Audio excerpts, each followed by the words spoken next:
en los anteriores ciclos de este diplomado, y vamos a contar también entonces con expositores de fuera de Colombia. Sin más, entonces, profesor Víctor, de nuevo nuestras excusas por los problemas técnicos, y tiene usted la palabra durante hora y media. Buenas tardes a todos y a todas. Por favor, háganme saber las personas que están ahí si se escucha adecuadamente. Sí, perfecto. Listo. Entonces, primero un saludo a todas las personas. Segundo, pues ya con testigos al frente queda claro que el año entrante iré personalmente a visitarles, ¿no? O sea, que no me vayan a extraviar la invitación en los próximos meses. Hablarles sobre Oriente Medio es complejo, es profundamente complejo, primero porque tenemos unos mitos. Casi que la primera tarea a la que yo les invito a todas y a todas es a que desmonten la idea de lo que es Oriente Medio. Tenemos en la cabeza una mezcla entre la lámpara de Aladino, los cuentos de las mil y una noches, y de ahí a veces no nos damos cuenta de que hay otro universo y cometemos algunos errores.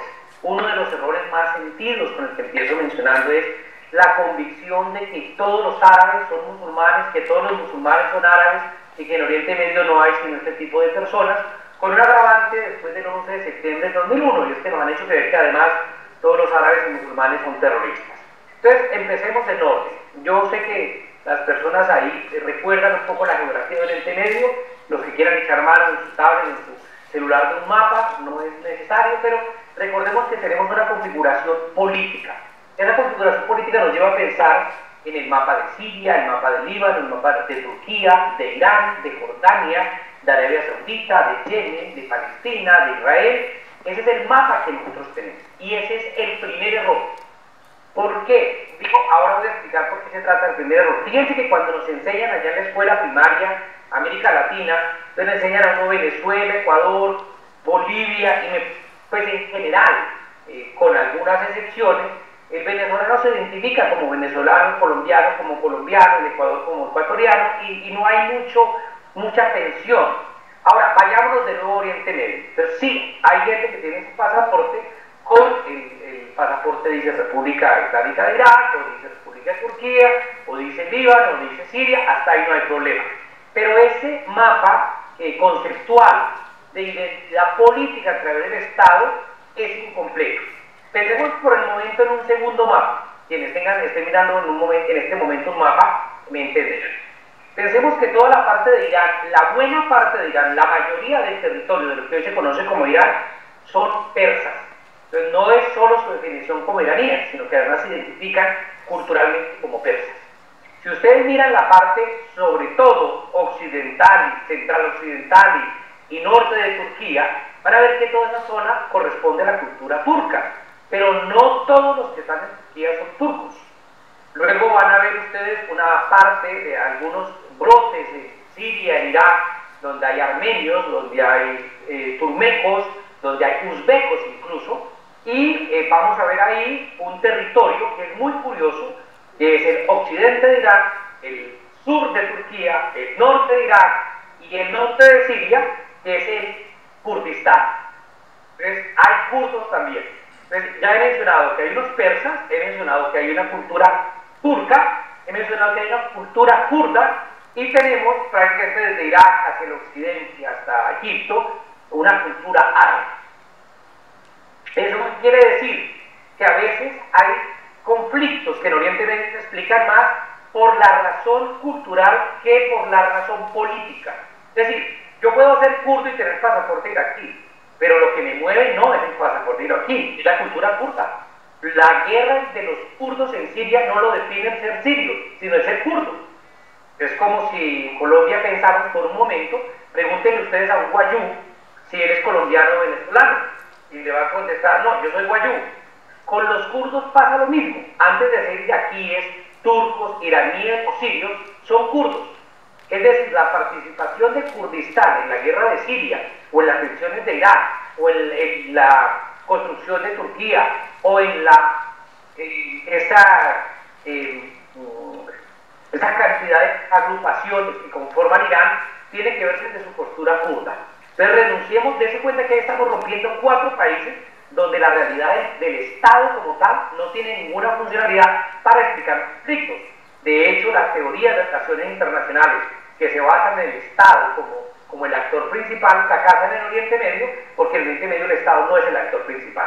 Con este ejemplo de Turquía, de los kurdos, perdón, y de Turquía también, y de los árabes, tenemos una primera aproximación. Es decir, no existe un Estado que nos defina. Pero aquí hay otra cosa interesante. Todos sabemos que la inmensa mayoría del Oriente Medio son los árabes. Es decir, una parte del sur de Irán, donde están los persas, pero luego Irak, Siria, Líbano, Jordania, Palestina, Egipto, todos son árabes. Incluso, si miramos el norte de África, es decir, Libia, Túnez, Marruecos, Argelia, son árabes. ¿Qué dicen los árabes? Los árabes dicen que no existe un Estado árabe, sino que es una nación árabe compuesta por varios estados. Entonces recuerden nosotros cómo nos solemos definir. Cuando uno le preguntan qué es Colombia, uno suele decir, no hombre, Colombia es un Estado plurinacional. Los árabes dicen exactamente al revés, nosotros somos una nación pluriestatal. Por tanto, las tensiones no pueden explicarse necesariamente dentro del estanco del Estado, sino que la nación, en el caso de los árabes, es superior al Estado. El Estado no contiene unas naciones, sino que la nación contiene un Estado. Ahora, tendríamos un tercer elemento, que es el elemento de la conceptualización religiosa. Entonces, tenemos por un lado, he dicho, una figura que es la figura de los estados, y por el otro lado tenemos la figura de los... tenemos la otra figura que es la figura de las culturas.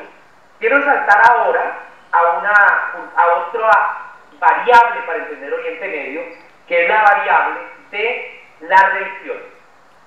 Entonces, imagínense que ya tenemos una variable, la variable cultural. Voy a traducirlo en colombiano, no es lo mismo ser de Nariño que ser de Boyacá, que ser de Antioquia, que ser costeño, aunque nos identifiquemos como colombianos, pero ya hay unas tensiones culturales. Ahora imaginémonos por el otro lado que hubiera un control territorial de evangélicos, de cristianos, de musulmanes y de judíos. Entonces saltamos a otro escenario, es el escenario religioso. Por un lado, voy a explicar más adelante, se consolida una propuesta de Estado que ellos reivindican, Estado judaico para judíos en el territorio de Palestina. Pero por el otro lado hay, digamos así como yo mencionaba, que en Siria y en Turquía hay unos lagos pequeños donde hay musulmanes, perdón, donde hay yazidíes, donde hay uzbecos, donde hay armenios, por ejemplo. También hay unos pequeños baches donde hay diferentes expresiones religiosas. Empecemos con el judaísmo. Entonces, el judaísmo está concentrado en el 72% del territorio de la histórica Palestina, que es donde consolida el Estado israelí. Allí no hay una apuesta, fíjense, cultural, ni hay una apuesta estatal. Es ante todo una apuesta religiosa, que es la apuesta del judaísmo. Esa apuesta política del judaísmo es la que se conoce como sionismo. Después ahondaré un poco, aclarando las diferencias. Mejor dicho, lo voy a hacer de una vez. El sionismo es un proyecto político de construir un país en el territorio de la antigua Palestina para ser habitado y ocupado solo por judíos. Ese es el sionismo. Otra cosa es el semitismo. Entonces, el semitismo tiene como dos formas de explicarlo.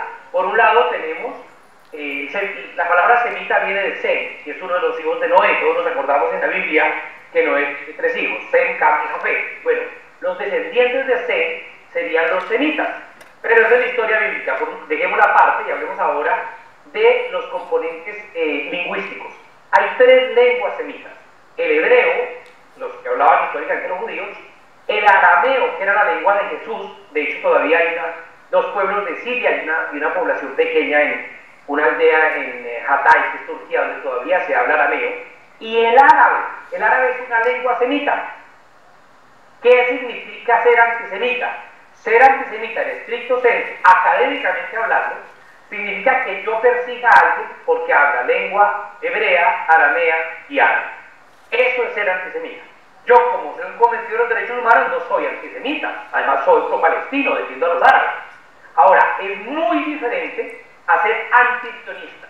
Antisionista es oponerse a la construcción de un Estado religioso solo para judíos en territorio palestino. Ahí podemos tener la discusión, pero cada vez que yo, como algunos me conocen, doy mi opinión, Entonces se me acusa de antisemita y no de antisionista, que es lo que realmente le reivindico. Pero bueno, tenemos ese grupo religioso.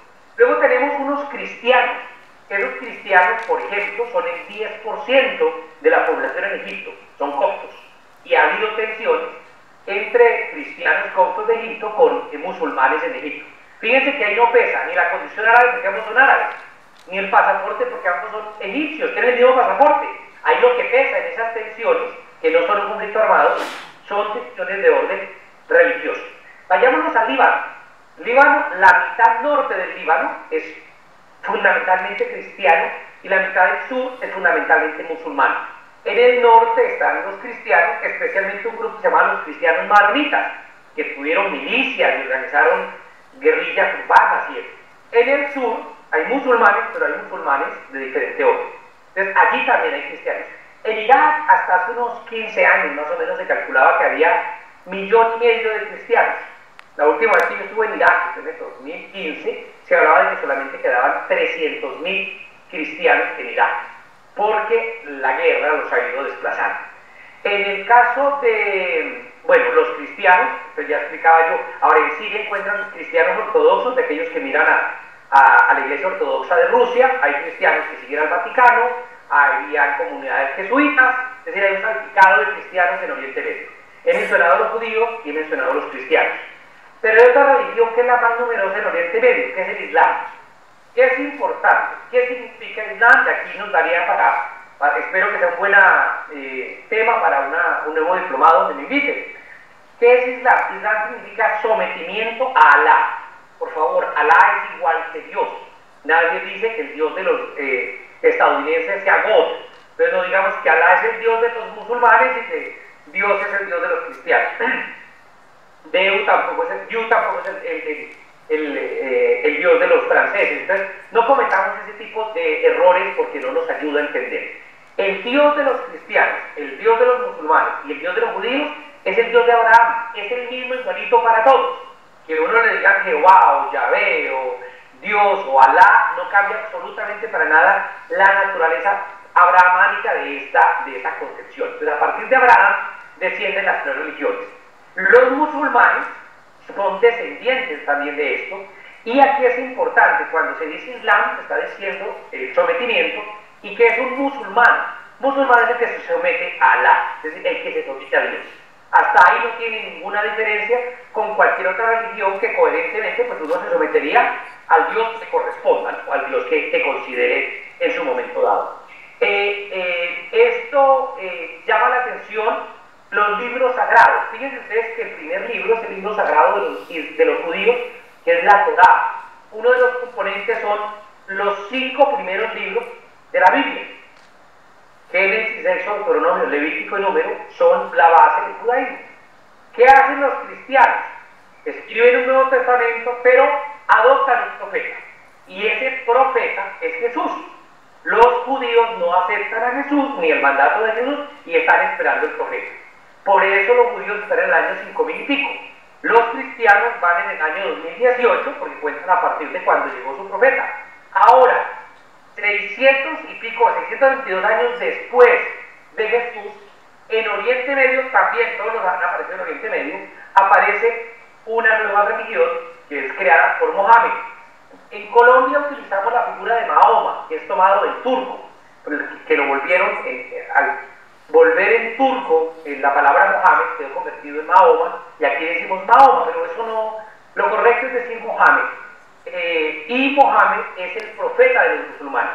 Pero a ver, los musulmanes aceptan a Jesús como profeta y aceptan la Biblia parcialmente. Si ustedes leen el Corán, que es el libro sagrado de los musulmanes, van a encontrar que ahí aparece la Virgen María, aparece Jesús de Nazaret, aparece Adán y Eva. De hecho, tienen un capítulo entero.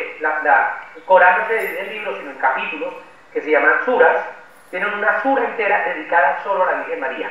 Entonces, eso a uno a veces le sorprende y uno se los imagina culturalmente, religiosamente lejanos, y resulta que es que somos muy iguales. Finalmente, los cristianos rezan los domingos, los judíos los sábados, y los musulmanes se pierden, y nos parecemos en muchísimas cosas, ¿no? La idea del número 40 funciona en la mitología de todos, la idea de que hay un profeta y un Dios, de que hay un libro sagrado, de que miran a Abraham es exactamente la misma lógica la que persiste con matices. Ya sé que a alguien le podrá ofender eso, ofrezco mis disculpas, pero pues la verdad es tosuda y esta es la realidad para estudiarlo. Entonces, esas ramas del Islam, voy a volver a Oriente Medio, tienen un problema. Ustedes recuerdan la famosa frase de Jesús, ya debe estar la mitad del público dormido, pero les pido que me ayuden a despertarlo. Jesús plantea una frase que es incontestable. Él le dice a San Pedro, tú eres Pedro y sobre esta piedra construiré mi iglesia. Es decir, es claro que el primer papa es Pedro, se acabó la discusión. ¿Qué pasa con Mohammed? Que Mohammed no logra o no deja dicho claramente quién es el sucesor. Esto hace que haya dos personas que se peleen la sucesión. Uno es uno que se llama Abu Bakr y el otro se llama Ali. Ali es primo de Mohammed, pero además se casó con su hija, que se llama Fátima. Bueno, lo que quiero decir es que Abu Bakr va a dar origen a una rama del Islam que se llaman los suníes, o en español suelen decir sunitas. Y Ali, que es primo y a su vez yerno del profeta Mohammed, es el que da origen a los chiíes. De hecho, chií significa o chiita, traduce partidario de Ali. Entonces nos encontramos con dos ramas, los suníes y los chiíes. Pero fíjense que no son ramas que hayan nacido de una tensión religiosa, no es por un problema como el que hay entre Lutero y los protestantes y los cristianos, un problema de doctrina, no, es quién se queda con el poder político de esa comunidad. ¡Pum! Posteriormente ha habido toda una reescritura, una aparición de cosas, unos hechos, unos muertos, unas tensiones que lleva a apartar más los suníes y los chiíes, pero inicialmente es una pelea de poder político, ni siquiera es una pelea de poder religioso. Entonces, en Oriente Medio, ustedes van a encontrar que hay unos musulmanes chiíes en varias regiones, pero ahora les voy a decir una cosa, creo que ya nos entendemos, cristianos, musulmanes y judíos. Los musulmanes los dividimos en suníes y chiíes, pero a su vez los chiíes se dividen en una cantidad de ramas. Entonces hay chiíes que son alauíes, hay chiíes que son saidíes, hay una cantidad de chiíes de diferentes ramas. Entonces, esto que llamamos el mundo chií hace presencia en Líbano, en Siria, en Irak, en Irán y Bahrein, formando una especie de media luna chií. En el otro lado, fundamentalmente son suníes. Arabia Saudita, Jordania, Palestina, Siria, por ejemplo, donde son mayoría suníes. ¿Qué pasa? Que hay guerras que se explican por esa tensión entre suníes y chiíes. Entonces yo les decía del tercer mapa. Hay peleas que son como la guerra de los años 80 entre Irak e Irán, una guerra eminentemente, digamos, marcada por el color del pasaporte. Irán versus Irak. Hay otras guerras que tienen que ver con la cultura. La resistencia kurda en Turquía, ahora en Siria y en el caso de Irak. Y hay otras guerras que son eminentemente religiosas o que las quieren convertir con un discurso religioso. Por ejemplo, mientras que la guerra de Palestina es una guerra nacionalista para construir un Estado, del lado judío intenta presentarse como una guerra religiosa cuando no lo es. Ni es milenaria ni es religiosa. Por otro lado, las revueltas árabes dieron origen, yo no digo primavera árabe, me parece que eso es un exabrupto y una parte de nombrar con nomenclatura europea, la famosa primavera de los pueblos de mediados del siglo XIX, las dinámicas de Oriente Medio, negándoles su originalidad. Entonces, en el año 2011 empieza una revuelta en Siria que es una revuelta eminentemente política. Y las consignas tienen que ver con educación, integración, salud, libertad, libertad de prensa, liberación de presos políticos, derecho a asociación, y rápidamente es manejada para que aparezca como una pelea de orden religioso. Ahora, ¿quién es la cabeza del mundo chií? O quien se reivindica cabeza del mundo chií es Irán, país que además es persa y como Estado es Irán. Ese mundo chií está liderado por los ayatolás. En este caso, el ayatolá Jamenei, el anterior era el ayatolá Khomeini. Bueno, estos ayatolás tienen una lectura que no es solo para Irán, sino que además con su prédica religiosa genera un impacto político, social y económico en países donde hay muchos chiíes. repito, Irak, Líbano, Bahrein, Yemen, o donde el poder está en manos de los chiíes, aunque sea minoría, como el caso de Siria. Creo que ya se perdió la mitad del escenario de donde yo estaba tratando de contar la cosa religiosa, pero bueno. ¿Qué tenemos del otro lado, del lado suní? Hay un país que se autoproclama, los líderes del mundo suní, no lo son, pero ellos se autoproclaman, principalmente porque son los que cuidan la Meca y Medina, los dos sitios más sagrados del Islam, que es Arabia Saudita. Entonces, ese choque entre suníes y chiíes que pasó hace 1400 años, por eso en el calendario musulmán van en el año 1400 y pico, se expresa de nuevo a partir del año 2003 y es el resurgimiento de una tensión entre suníes y chiíes. Ya desde 1979, cuando los chiíes toman el poder en Irak, hay una tensión. Arabia Saudita, a nombre de los suníes, le declara tensiones a Irán a nombre de los chiíes. ¿Qué pasa? Que Arabia Saudita e Irán no se enfrentan directamente, pero por ejemplo, en la guerra de Irak, Arabia Saudita financia y apoya a uno y Irán apoya a otro. En la guerra de Siria pasa algo similar, donde el poder está en manos de los chiíes. En el caso de Bahrein, donde el poder está en manos de los suníes, los persas iraníes, los chiíes iraníes, perdón, chiíes, apoyan a los chiíes de Bahrein. Y en el caso de Yemen, que es una de las crisis humanitarias más dramáticas del mundo, hoy en día están enfrentados de nuevo Arabia Saudita e Irán. Y están enfrentados a través de terceros, a través de grupos suníes y de grupos chiíes. La cosa es un poco más compleja, pero eso explica en parte el giro que toma el conflicto armado en Siria. Hasta ahí permítanme recapitular. Tenemos un mapa de estados que genera unas dinámicas cuyas fronteras fueron inventadas, como todas las fronteras. A veces los estudiantes le dicen a uno, una frontera artificial, hombre, casi todas las fronteras son artificiales, ¿no?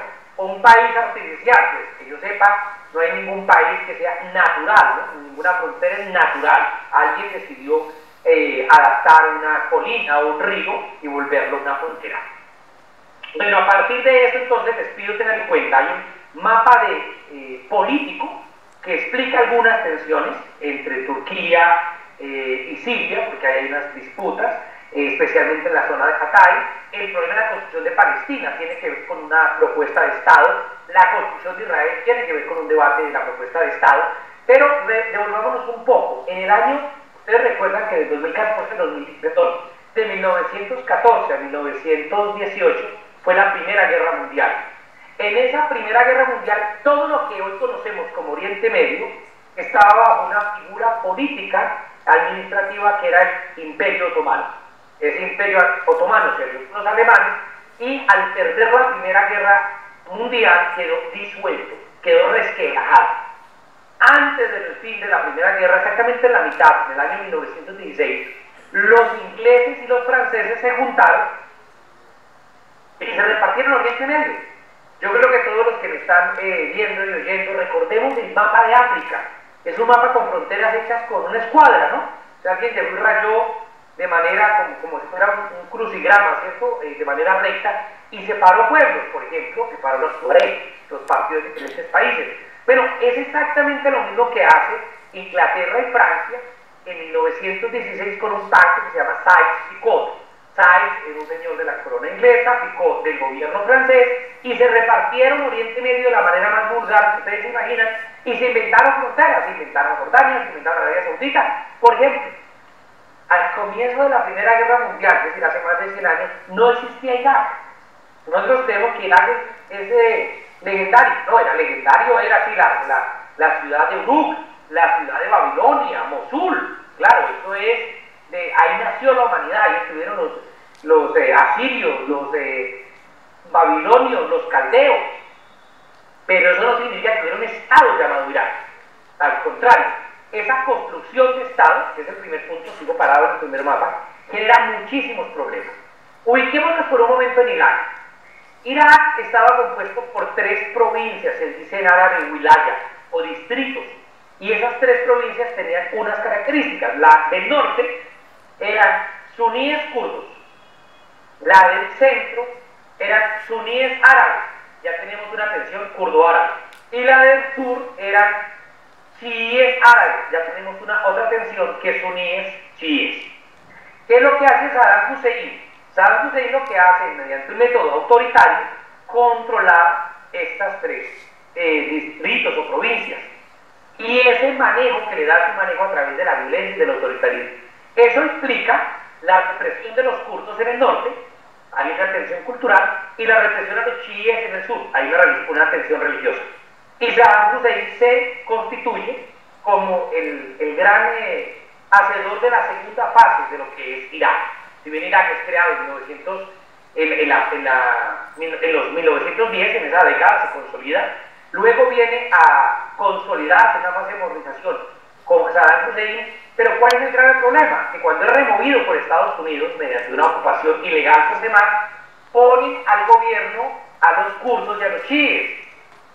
No hay que tener un doctorado para entender el nivel de revanchismo al que se llegó. Se recuerda otras guerras, por ejemplo, la guerra de Ruanda, con lo que le pasó a los Tutsi, o la guerra de Sri Lanka, lo que le pasa a los tamil. Es decir, cuando se sale del poder un grupo que ha detentado el poder o que ha estado cerca de los agentes de poder, recibe la revancha por el contrario. Es más o menos la revancha que le hace Israel a los palestinos de una manera brutal por cosas que además los palestinos no hicieron en la Segunda Guerra Mundial. Entonces, ¿qué pasa? Ese revanchismo lleva a que coloquen a kurdos chiíes en el poder desde el 2004 en Irak y los suníes queden aislados. Ese aislamiento del grupo llamado suní es dije una, no todas, sino una de las causas de la aparición del Estado Islámico. Entonces, yo les invito también a que renunciemos a la teoría del complot, esa que dice que todo fue creado por Estados Unidos o que todos son de Al-Qaeda según una cueva en Afganistán. No, la cosa es mucho más compleja, ¿no? Una de las cosas de los errores que cometemos, uno es pensar que se puede resolver a partir de la pregunta, hey, profe, ¿cuáles son los buenos? Profe, ¿cuáles son los malos? La cosa es mucho más compleja. ¿Sí? O tratar de entender eso bajo la lógica de izquierda y derecha. ¿Cuáles son de izquierda y de derecha? No. Creo que son lógicas profundamente peligrosas. Hasta ahí, ¿qué nos puede enseñar? Esto, ¿qué nos enseña para el caso colombiano? Hasta ahí algunas cosas que podríamos ir señalando. La primera de ellas es el problema del desconocimiento de la cultura. Ese desconocimiento de la cultura llevó a un gobierno que buscaba una homogenización cultural en Turquía, y eso implica la persecución de los kurdos. Y es exactamente el mismo error que cometieron las FARC en el Cauca, por ejemplo. Y es que las FARC fue incapaz de reconocer a un sujeto político que es el indígena. A partir de ahí, ¿qué hace? Plantear el discurso de la vanguardia, el proletariado y de la burguesía, donde no hay posibilidad de incorporar a otro actor. La única que está la burguesía, el proletariado. ¿Qué hacemos con los indígenas? ¿Qué hacemos con el campesinado? ¿Qué hacemos con las comunidades negras? Pues no caben en el discurso. Entonces, ese error que comete Turquía es uno de los errores que, fíjense, se siguen cometiendo en la dinámica nuestra, ¿no? Por eso, en el proceso de paz, en La Habana, en las FARC y el gobierno, los últimos admitidos fueron las comunidades étnicas. Cuando llevan más o menos apagando la luz y recogiendo la mesa, finalmente aceptan que participen las comunidades étnicas en esa construcción del proceso de paz. La segunda cosa, el problema de la convivencia. Yo decía que el problema de Irak es que hay suníes, chiíes y kurdos metidos a las patadas en un país llamado Irak. Eso no es malo. Lo malo es cómo se gestiona esa relación. Entonces, renunciemos a una idea, yo no sé si con esto insulto a alguno académico, pero esa idea del Estado-Nación, eso es un intelecto, eso no existe. Yo no he visto ningún Estado-Nación en el mundo. O sea, ningún Estado habla un único idioma, ningún Estado empata geográficamente con una nación única. Entonces, nos quedamos hablando del Estado-Nación como si fuera una meta a la que llegar. Entonces, yo les pregunto, ¿cómo es posible que Suiza le vaya también? Suiza son alemanes, franceses y italianos, se odian entre ellos. Y les va muy bien, aparte de tener un buen chocolate, relojes y bancos, no tienen conflicto armado. ¿Por qué? Porque hacen elecciones hasta para decidir, esto no es broma, hasta el día que hay que recoger la basura. Esa creación de ciudadanía es la vacuna, el antídoto contra radicalismos basados en nacionalismos. Bélgica es otro ejemplo. Bélgica no existe como nación. Los valores y los flemis se la pasan peleando todo el tiempo. en tensiones, pero no se van a los tiros. ¿Qué es lo que pasa? En Irak podrían convivir suníes, chiíes y kurdos. El problema es cuál es el manejo que se le da. Entonces, el problema no es la diferencia, el problema es cómo se gestiona. Eso es lo que los cristianos hacen, pero yo no puedo juzgar al cristianismo más allá por lo que veo, ¿no? La práctica cristiana, no por la teoría cristiana, de la misma manera que el socialismo realmente existente pues se critica desde su aplicación. Y con eso no estoy denostando a Marx ni a Jesús de Nazaret, sino estoy diciendo que uno examina sobre una realidad práctica, ¿no? Las FARC es lo que dicen los estatutos de las FARC, es lo que las FARC hacen como realidad política. Entonces, esto para decir que el problema religioso es cómo la religión ha contribuido a los conflictos armados. Fíjense ustedes que en Israel el argumento de la tierra prometida y el pueblo elegido es brutal y es incompatible con los derechos humanos. Si yo le digo a Paola, que es la que nos está ayudando con los equipos, que ella es igual que yo, pero que yo soy más igual que ella, pues hombre, eso no aguanta. Es una discusión seria. ¿Por qué? Porque el judaísmo plantea la teoría de un pueblo elegido. Si yo soy elegido, pues el otro no es elegido. No es posible que todos seamos elegidos. Eso lo hacen en la escuela primaria para que todos ganemos, pero eso en la realidad política no existe. Mientras que el Islam, al igual que el cristianismo, tienen una oferta universal. Entonces hay una no universalidad en el judaísmo que los hace llamarse pueblo elegido, pero luego plantean la teoría de que esa es la tierra prometida para ellos. Entonces, si la agenda suya es una agenda absolutamente basada en dogmas religiosos, ahí no hay discusión política posible. Lo mismo pasa con los musulmanes, por ejemplo, del Estado Islámico. Cuando un musulmán del Estado Islámico mata incluso a otros musulmanes, vale así decirlo, la inmensa mayoría de muertos por el Estado Islámico eran musulmanes. No era una guerra entre Occidente y el Islam, no, seamos serios. El Estado Islámico se dedicó, Daesh, se dedicó a matar y a perseguir a otros musulmanes. Y quienes terminan por acorralar al Estado Islámico en Irak, en Siria, son otros musulmanes. No es precisamente ni el imperio yanqui ni el imperio ruso, aunque tuvieron algo que ver. Dicho lo anterior, estos musulmanes, también hay una rama, por ejemplo, del Estado Islámico, de Al-Qaeda, por ejemplo, de grupos como Al-Nusra en Siria. Todos hemos oído hablar de grupos como Boko Haram en Nigeria, o grupos como Al-Shabaab en Somalia, o Abu Sayyaf en Filipinas.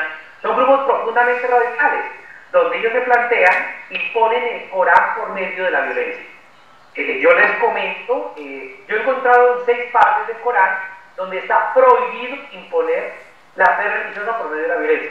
Pero estos actos desdicen del Islam, por supuesto, y le hacen pensar a uno cómo el retorcimiento de una religión puede alimentar la guerra.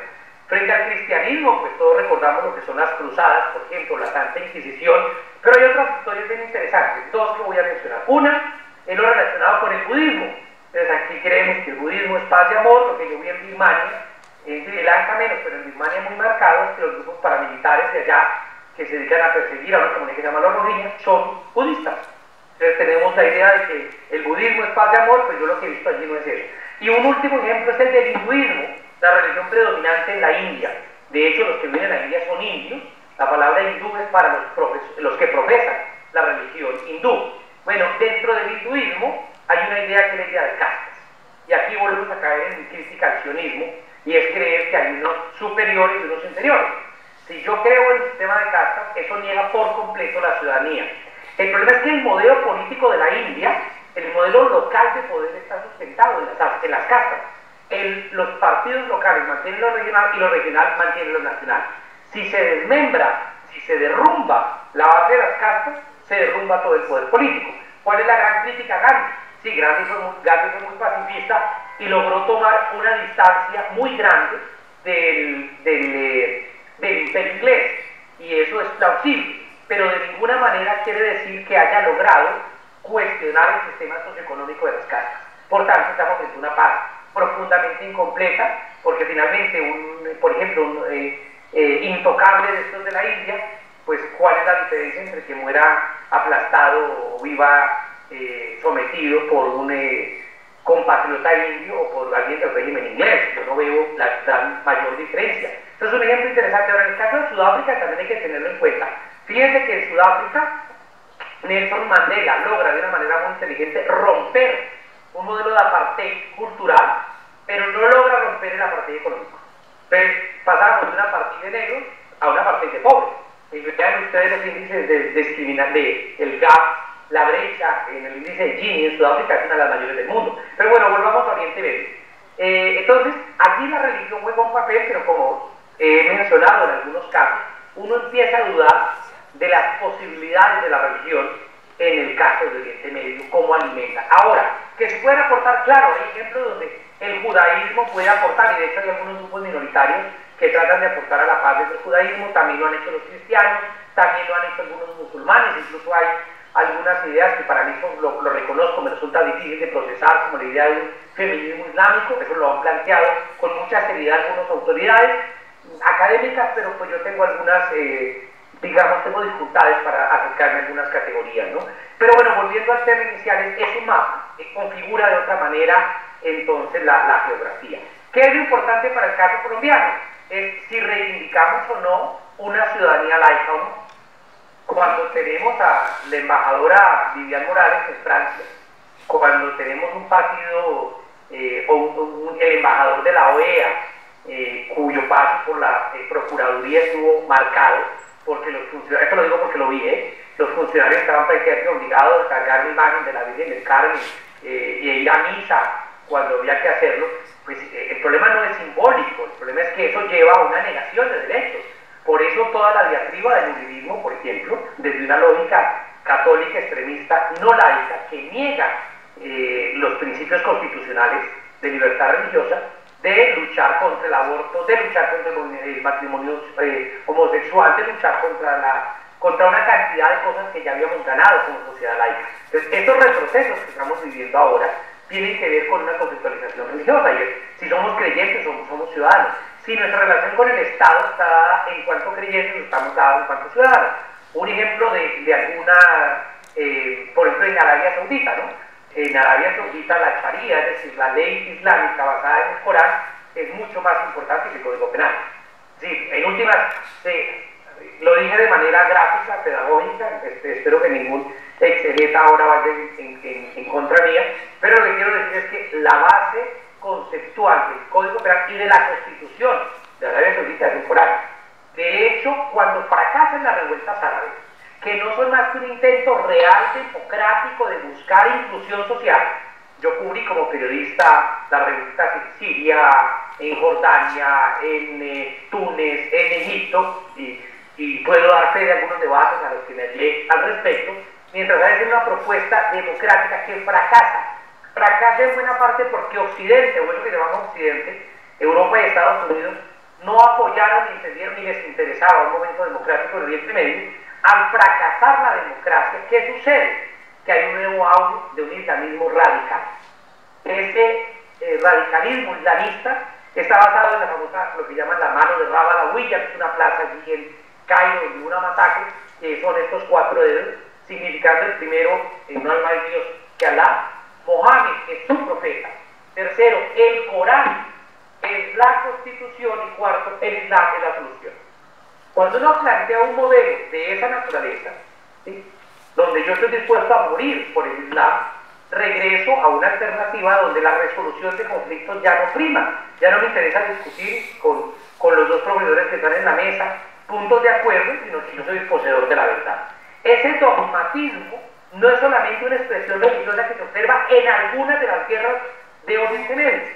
La guerra de los judíos, por supuesto, contra Palestina, la apuesta de algunos palestinos cuando deciden el camino del suicidio a través de hombres bomba, la participación de la guerra de Al-Qaeda, la presencia que hay, el papel que juega en la guerra de Irak y en la guerra de Siria, la actitud fundamentalista de Arabia Saudita de expandir su área de influencia tiene que ver con esa conceptualización, que está basada fundamentalmente en yo tengo un Mesías y tengo un libro sagrado. En Colombia no tenemos libros sagrados, pero tenemos bastantes Mesías, o sea, no nos podemos quejar, ¿no? A veces los colombianos nos quejamos del Estado Islámico, sí, reprochable, absolutamente vergonzoso aquello, y además la puesta en escena tan macabra de mochar cabezas. Pero bueno, aquí en el año 1982, en Chocó, en Urabá, había un grupo de paramilitares que literalmente llamaban los mochacabezas. Pero claro, es mejor ver, como dice la Biblia, si de aspectos religiosos se trata, la paja en el ojo ajeno que la viga en el propio. Entonces, ¿qué es Oriente Medio? ¿Cuáles son sus conflictos? Sus conflictos de estilo, primero, no son un conflicto entre buenos y malos, no es un conflicto entre la izquierda y la derecha. Otra cosa importante, no es monocausal, no es que todos son musulmanes y se matan en cuanto a musulmanes. Hay algunos profesores de relaciones internacionales y de conflictos y profesoras, para que no se les exista mi comentario, que de verdad que no tienen ni idea y creen que todo se explica por la cultura. Entonces, el New Age y la posmodernidad de elevada categoría, ¿no? En estos días discutíamos sobre la actitud del profesor Mocus de ponerse a jugar en el Parlamento con Álvaro Uribe. Pues eso está muy bien en otros espacios, pero reducir la conflictividad de Colombia a un problema de abrazo es tan torpe como se pretende en Oriente Medio. Cuando se dice, no, es un problema religioso, entonces o se dice que es un problema unicausal. En Colombia, bueno, y entonces en Oriente Medio nos intentan convencer que todos los conflictos es por el petróleo. No, Siria produce, creo que Siria está produciendo alrededor de 40.000 barriles al día, lo máximo que ha producido es 400.000. Bueno, Venezuela tiene muchísimos más, es el país con más reserva en el mundo, ya lo hubieran invadido si el problema fuera solo petróleo. Colombia producimos casi 1 millón, es decir, más del doble de lo que produciría Siria en su mejor momento. Entonces, cuidado, explicar todo a través del petróleo no sirve. Palestina afortunadamente no tiene petróleo, Egipto no tiene petróleo, sino tiene gas.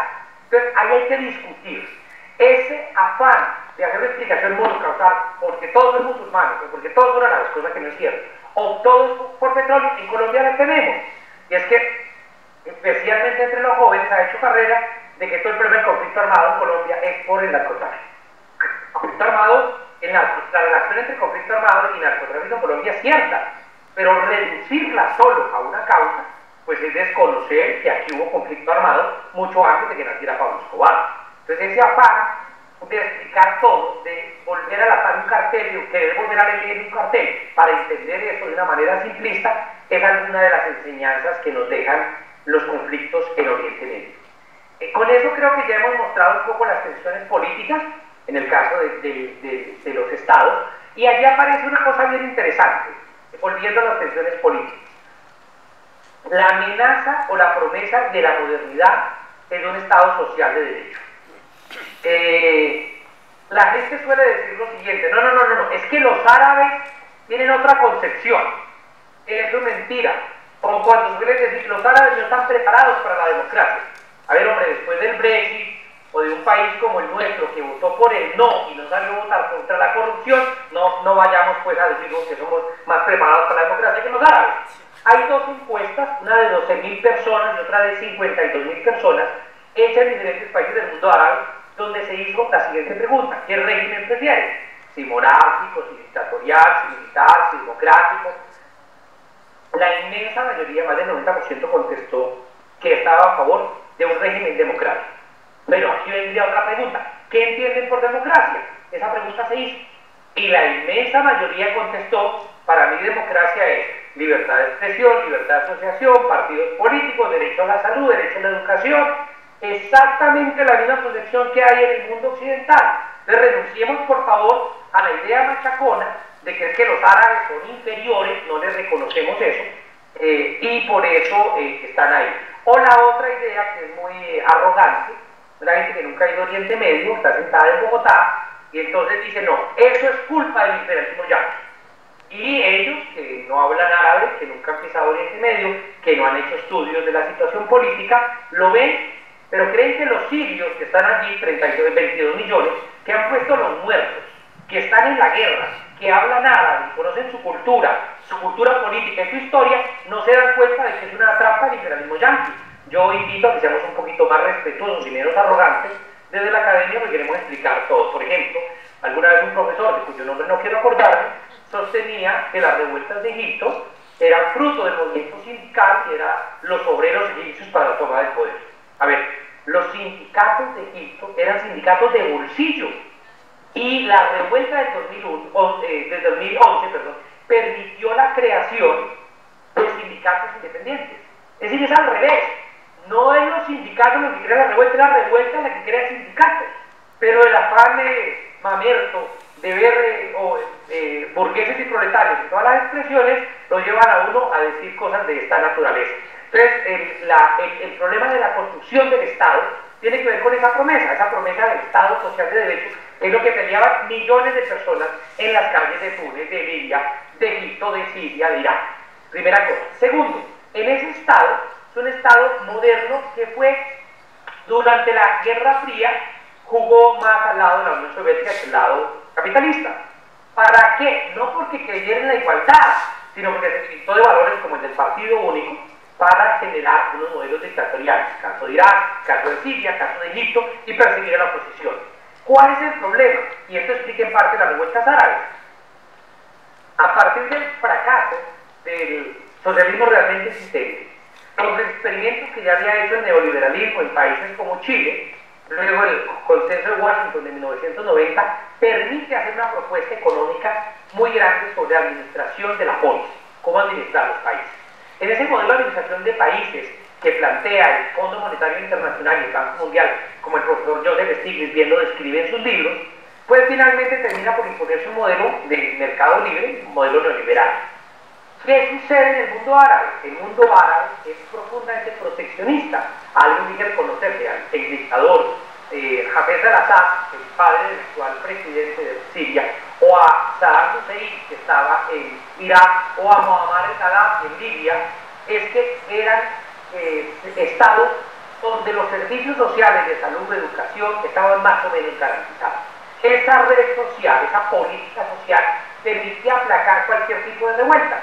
Sin embargo, no había libertad en términos de derechos civiles y políticos. Esto molesta especialmente a algunos sectores del comunismo internacional cuando uno lo plantea de esa manera, y de la izquierda colombiana, porque ha habido casi una deificación de la figura de Muammar al-Gaddafi, porque siempre les parece terriblemente peligroso que uno critique. Cierto es, y los datos están ahí, de que las libertades no existían. En el caso de Libia, por ejemplo, prácticamente no había ninguna organización de derechos de la sociedad civil, lo que llamaríamos aquí sociedad civil, en términos comunitarios, no la sociedad civil que diría Marx y Hegel, que no es más que el mercado. Había solo una ONG de derechos humanos que era dirigida precisamente por el hijo de Muammar al-Gaddafi, Saif al-Islam, pero no había una libertad como tal. Cuando esta nueva camada de dirigentes o las nuevas políticas, especialmente el primer decenio de este siglo, son profundamente neoliberales. ¿Eso qué quiere decir? Que hay una afectación de derechos civiles y políticos, pero luego empiezan a darse por las políticas neoliberales recortes graves a los subsidios y a las políticas sociales. En el caso de Túnez es paradigmático. Allí se privatizan más de 200 empresas públicas en un muy corto tiempo y el desempleo llega al 34% y la gente se va a la calle. No tenía nada que ver con Mohammed, ni con el Corán, ni con Alá, no. Una revuelta absolutamente laica. Pero lo mismo pasa en Egipto, donde ya el hijo de Mubarak se está preparando, y lo mismo pasa en Siria, donde el actual presidente Bashar al-Assad toma el poder en el 2000, ha asesorado con un grupo de economistas neoliberales que empieza a generar ruptura social. Y eso es lo que explica. Es decir, eso explicaría cómo dentro de esa promesa de Estado no terminan por garantizarse, digamos, ese contrato social de modernidad que bien o mal tenemos ciertas similitudes, por lo menos desde el ámbito de los derechos humanos. Segundo, para ir concluyendo el universo, quedan unas tensiones culturales muy grandes. El mundo árabe tampoco es un mundo homogéneo. Ustedes pueden poner a hablar a un iraquí, que es árabe, con un árabe de Marruecos, porque allí no todos los árabes de Marruecos, porque también hay bereberes, hay tuaregs, hay otras comunidades, y no se entienden en árabe. Tú pones a un mexicano a hablar con un chileno y se entiende. Pero esa diferencia de lenguaje es muy marcada, terminan comunicándose en inglés porque resulta más fácil. Es decir, hay una complejidad del mundo árabe donde no hay figuras homogéneas. Lo tercero, hay unas tensiones de orden religioso. Ya expliqué parcialmente las religiones del mundo en el caso de la conflictividad palestina, pero por ejemplo la guerra civil del Líbano no se puede explicar sin unas tensiones que hubo entre cristianos y musulmanes, pero además había tensiones entre cristianos, entre suníes y chiíes, pero además hubo presencia de tropas de Siria y de Israel. pero además había milicias comunistas, milicias socialistas, grupos nacionalistas, es decir, todo aquel que puede coger un fusil y armar un grupo terminaba armando. En el caso de Siria, es curioso, cuando yo estuve con el Ejército Libre Sirio en el 2012, encontré que los kurdos y los suníes, incluso algunos chiíes, estaban organizados militarmente en las mismas estructuras, pero las estructuras no dieron cuenta de esa complejidad cultural, y al final los kurdos terminaron en el norte creando sus propias organizaciones armadas, y el Ejército Libre Sirio quedó más que todo basado en grupos suníes. Hay tensiones culturales, por supuesto, en Irak. En Turquía es un país profundamente demagogo, profundamente mentiroso. Ahora es un escándalo brutal por el asesinato de un terrorista saudí, lo que es doloroso, por supuesto. Lo hicieron en el consulado turco en Estambul. Todo eso es vergonzoso. Pero a ver, han muerto más de 60 periodistas kurdos. Hay miles de kurdos que han sido asesinados.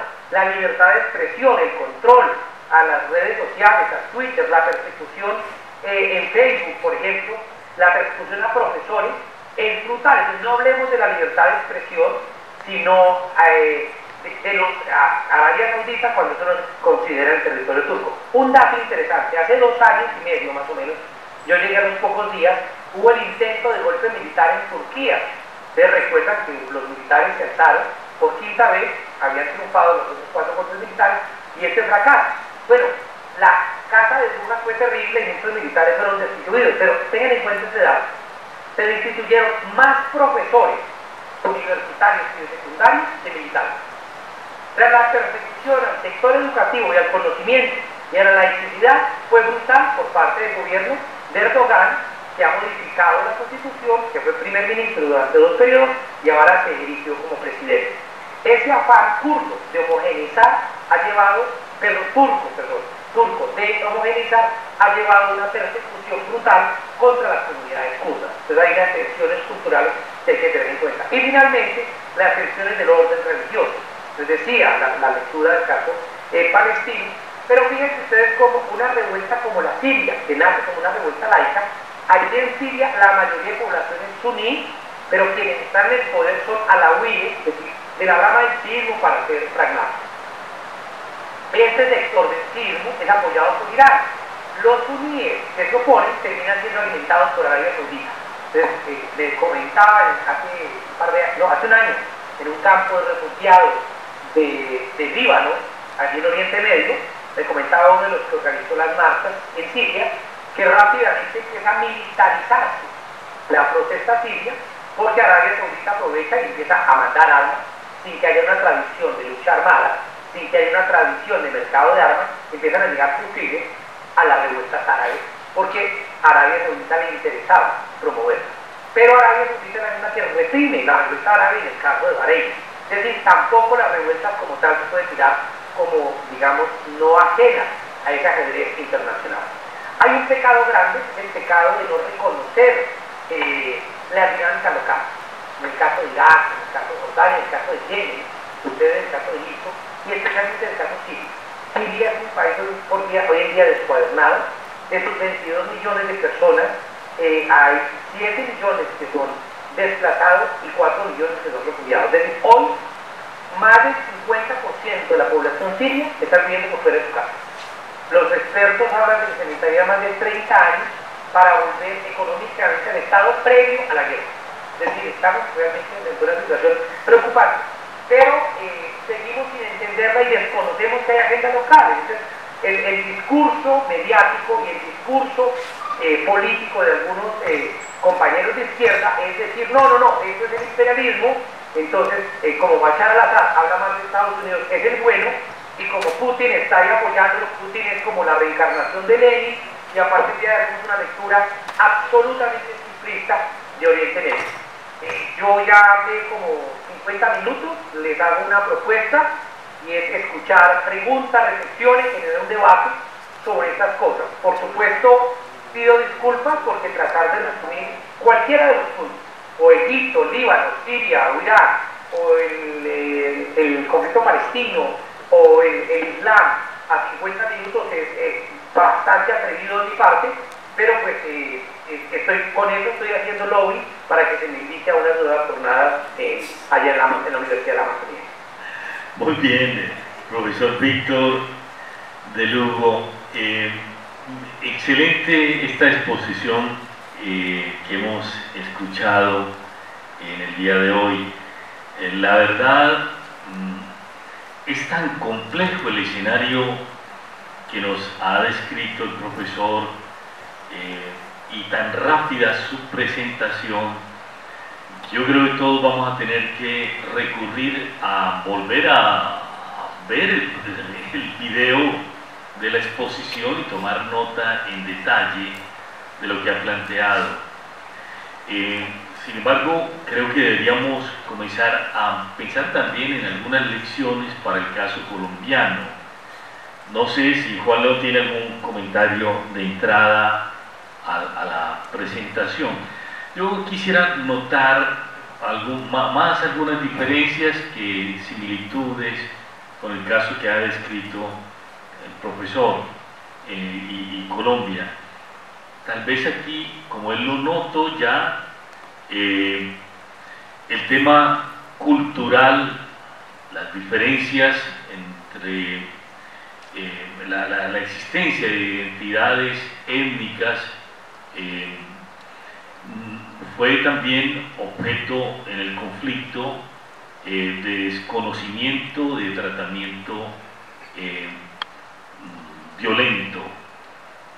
Hoy, en la inauguración justo de la Comisión de Esclarecimiento de la Verdad, ese evento fue dramático, ver la expresión de los grupos indígenas, afro y de otros grupos como víctimas del conflicto armado en Colombia.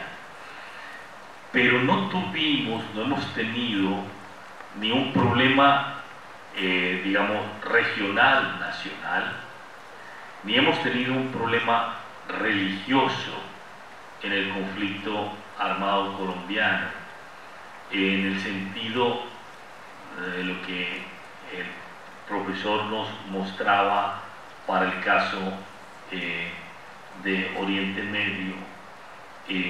No ha sido eso lo fundamental. Más bien ha habido otras razones. Sin embargo, como lecciones para el proceso de paz, tal vez no tenemos todavía cómo sacarlas para el caso colombiano. Hubo, seguramente, el profesor nos podría ampliar eso, un proceso de paz entre Palestina e Israel que fue abortado con el asesinato del primer ministro de Israel, y los sectores enemigos del acuerdo entre Palestina y el Estado de Israel se empoderaron y han mantenido la polarización y la violencia en este caso. Tal vez el hecho del fundamentalismo religioso en Oriente Medio, que no hemos vivido nosotros, es la principal diferencia con nuestro conflicto. Aún así, me gustaría sobre eso escuchar su apreciación, profesor, y no sé si cedimos la palabra entonces a los colegas quienes quieren hacer uso de la palabra. Por favor, se identifican, hacen sus preguntas, así como lo acabo de hacer, 5 preguntas. El profesor Víctor nos vuelve a dar su aporte. Mientras se preparan, si te parece, hago un comentario alrededor de todo lo que dijiste, porque es muy provocador todo ese largo comentario. ¿Me lo permites? Sí, por favor. A ver, lo primero, sí, hay unas diferencias. Sin embargo, cuando yo estuve en Camboya, me llamó la atención tratar de estudiar los mecanismos de reclutamiento. Y fíjate que encontré que hay unos mecanismos muy parecidos a los que hace el Estado Islámico, pero es muy parecido a lo que a mediados de los 90 estudié en Medellín, que era el reclutamiento de muchachos para el narcotráfico. Es decir, si bien es cierto, el Daesh, el Estado Islámico, el Pol Pot de Camboya y el cartel de Medellín, se puede diferenciar en todo lo que uno quiera, las formas de atracción, especialmente a jóvenes deseosos de poder y con alto nivel de frustración, tienen mecanismos más o menos similares. Entonces, con eso permíteme decir que es cierto, el fundamentalismo religioso no lo tenemos exacerbado, pero yo hablando con mi abuela, que en paz descanse, y con mi padre, pues no puedo encontrar una cosa más fundamentalista que la violencia liberal conservadora. Es decir, si allá se matan entre suníes por ser suníes, entre chiíes por ser chiíes, simplemente por ser chiíes, bueno, aquí mataban gente por ser conservadora, por ser liberal, pero no había ninguna razón de fondo. Los niveles de violencia del Estado Islámico y el uso de la motosierra en Colombia, hombre, yo creo que eso hay que verlo con bastante similitud en los mecanismos. Ahora, ¿en qué otras cosas se parece? Uno, en que la mayoría de víctimas son civiles. Los civiles son las principales víctimas en ambos conflictos. Segundo, que el derecho no sirve para nada. Claro, hay que seguir insistiendo, yo creo, en los derechos humanos, derechos humanitarios, pero realmente termina siendo irrelevante, tanto allá como acá, los criterios y los mínimos del derecho. La tercera cosa, que nos hemos enfrascado en la lectura de la guerra contra el terror. Entonces negamos toda la complejidad, porque todo sobre un problema de terroristas. Ya lo dijo Uribe Vélez el 2 o 3 de septiembre del año 2002. Dijo, aquí no hay conflicto armado, aquí hay un problema de terrorismo contra unos civiles inocentes. Esa lógica simplista niega toda la complejidad política, histórica, social, económica, ideológica de los conflictos armados. Eso es un aspecto a tener en cuenta. Lo otro, el papel del imperio. No gratuitamente a Colombia la llaman el Israel de América Latina. Países que más reciben plata en el mundo en ayuda militar es Israel y está Colombia. ¿Por qué creen que solo el presidente Santos reconoció a Palestina ya de salida? Porque el presidente Iván Duque intentó reversar esa decisión, porque el poder del odio judío en Colombia es brutal, ¿no? No solamente desde Jair Klein, que vino a entrenar paramilitares, sino incluso la participación en la operación Jaque y la impunidad frente a las redes de sionistas que en Taganga se dedican a la prostitución y al tráfico de drogas sin que eso sea castigado. Hay otros ejemplos relacionados, ¿no? La formación de paramilitares en Colombia y el paramilitarismo en Siria, ¿sí? O sea, la creación de escuadrones de la muerte que resuelven el problema de la impunidad y el control en un conflicto armado, ¿no? Las políticas sociales, la ausencia de políticas sociales como factor agravante, ¿no? En el caso de la disminución del Estado social y las políticas neoliberales, en el caso colombiano, veamos las marchas de estos días, pero también veamos la situación en el caso de Siria. Y dos últimos elementos. Lo primero es el papel de los medios de comunicación. Los medios de comunicación han creado un colombiano narcotraficante. Y a todos nos da muy mal genio cuando llega uno en el aeropuerto y entonces, no, ese tiene que ser narcotraficante. Bueno, a los árabes también les molestan cuando los ubican como terroristas o a los musulmanes como terroristas. Fíjense que si vemos una mujer con un velo puesto, no nos preocupa si es monja, pero nos preocupa si es musulmana. Y eso es contundente. Y una última cosa, sí, se hizo un intento de paz. ¿Cuál es el grave problema? Que en el intento de paz entre Israel y Palestina, Israel entre el año 1993, que se firmaron los acuerdos de ONU, hasta el año 2000, y después tampoco, no cumplió absolutamente nada con los firmados. Eso se parece mucho al libreto nuestro. Hay un proceso de incumplimiento crónico. Una mujer en Catatumbo me contaba de los más de 110 acuerdos entre las comunidades y el gobierno colombiano incumplidos, y un indígena en Cauca me contaba que el movimiento indígena en Colombia tiene más de 1.300 acuerdos de carretera, como les dicen ellos, incumplidos por parte del gobierno colombiano. Bueno, el fracaso del conflicto entre Israel y Palestina, de la solución, tiene dos patas.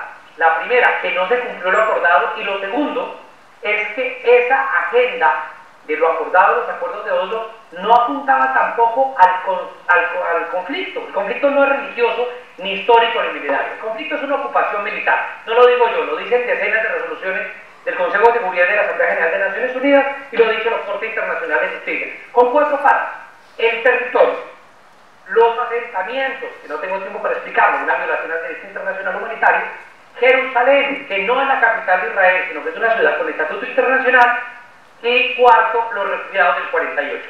Si ustedes revisan Todas las preguntas, todas, al conflicto entre Israel y Palestina, están incluidas en el derecho internacional y están respondidas. Que Israel se pase por la paga del derecho internacional es otra cosa. Y la otra cosa, eso que nos enseña, ningún conflicto armado se va a resolver de verdad si no se estudian las causas últimas del conflicto, si no se resuelve, por un lado el incumplimiento, como en Colombia y como en Israel, o la no asunción de que las causas de los conflictos hay que resolverlos. El conflicto armado es una consecuencia, no es una causa. Entonces, como lo entendemos al revés, la solución es desarmar guerrilleros y en 15 o 20 años tenemos una guerra igual o peor.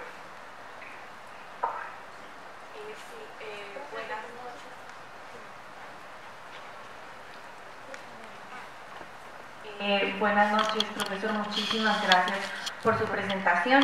Yo tenía dos inquietudes a partir de su charla. Bueno, en las comparaciones que usted sugiere, yo recuerdo haber visto algunos documentales y algunos textos sobre la comparación entre la participación de mujeres kurdas en grupos armados y la participación de mujeres en las FARC, en tanto que son mujeres que se alzan en armas en sociedades profundamente patriarcales, transgrediendo las lógicas de la guerra, que en ciertas situaciones la participación de las mujeres humaniza el conflicto, y algunos autores han concluido que la participación de mujeres en grupos armados mejora la receptividad de las comunidades con respecto a esos grupos. Entonces quería preguntarle, ¿usted qué piensa de esa comparación que viene pues como de autores y de prensa occidental, que es a lo que yo tengo acceso?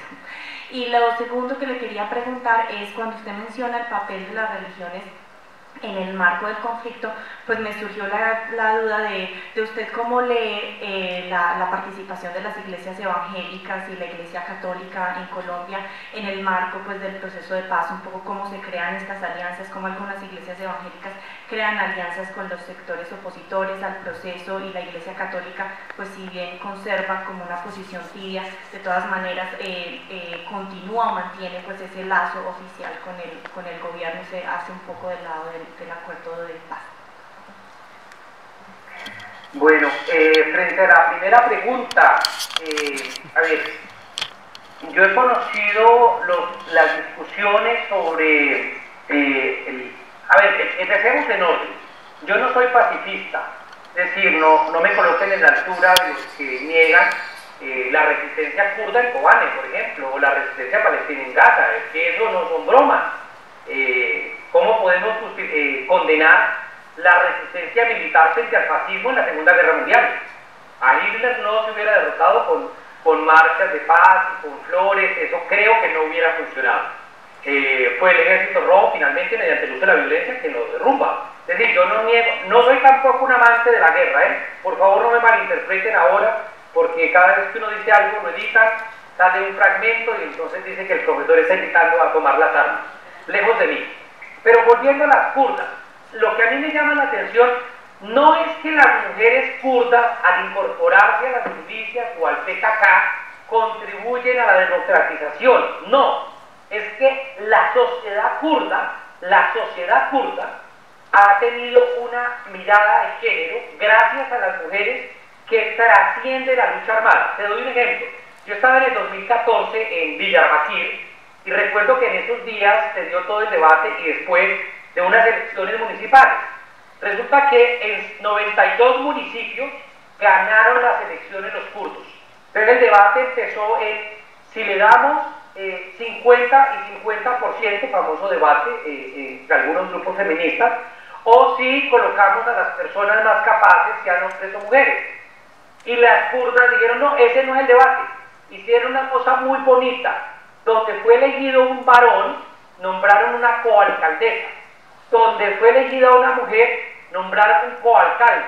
Y los dos aprendían al mismo tiempo o se apoyaban mutuamente y desarrollaron entonces, digamos, una generación de hombres y mujeres fogueados en la administración y no cayeron en las discusiones a veces de forma sobre la construcción de género. Pero para mí resultó muy interesante y hablar con ellas me enseñó mucho. Ahora, es cierto que hay unos batallones, en el caso de Irak, 2 batallones de mujeres jugaron un papel fundamental, y en el caso de Kobane, la defensa de Siria, las mujeres kurdas fueron absolutamente valientes, absoluta, pero no solamente ahí, en muchos otros escenarios de Oriente Medio se la han jugado. Es que a veces, y hay mujeres, por ejemplo, yo recuerdo, perdóname que salto a Egipto, una discusión muy grande con una mujer con el pelo totalmente cubierta, y es una mujer médica ginecostetra con un nivel de ciencia política que ella hubiera querido yo tener, y ella decía, yo no estoy peleando aquí por musulmana, yo peleo como ciudadana, no me niegue mi derecho a ser ciudadana porque tengo un velo puesto. Entonces ahí hay unas complejidades. Lo que yo sí creo es que donde yo personalmente he visto de Oriente Medio más ha consolidado un proyecto de género es en la práctica real, no en los discursos, de construcción social del Kurdistán. Por supuesto, como entraron a la guerra, pues también les tocó parte de la guerra. Pero lo de la guerra no es el inicio de una discusión de género, sino es una fase más de una discusión previa. Y lo segundo, mi preocupación, la repito, que yo no creo en estados religiosos, ni en Afganistán, ni en las repúblicas islámicas, ni en el Estado Islámico, por supuesto, ni tampoco en el Estado judío que se pretende en Israel. Entonces, en el caso colombiano, yo pido, reivindico la laicidad. Creo que hay que garantizar los derechos de las personas y hay la libertad de culto, pero cuando hay ese tipo de intríngulis donde se tienen relaciones clientelares mafiosas, diría el profesor Garay, que en eso nos parecemos a los italianos y a los rusos, y es que finalmente termina siendo un Estado cooptado por grupos, es decir, aquí no hay ciudadanía. Ese es uno de los grandes discusiones que se tienen frente a algunos, incluso algunas reivindicaciones desde los derechos humanos. Yo puedo reivindicar como individuo o tengo que hacer parte de un colectivo para poder pelear algo. A mí me da miedo, esa es la palabra, el ascenso tan brutal de las comunidades evangélicas, sobre todo cuando entonces empezamos a tomar decisiones sobre lo público a partir de la Biblia. Quisiera, si es posible, profundizar un poco sobre la percepción de que el sionismo es una forma de racismo y de discriminación racial. Y por otro lado, ¿cuál es la situación de confrontación o de colusión entre Hamas y Al-Fatah en la zona de Palestina y en la Franja de Gaza? Vale. Sobre la primera,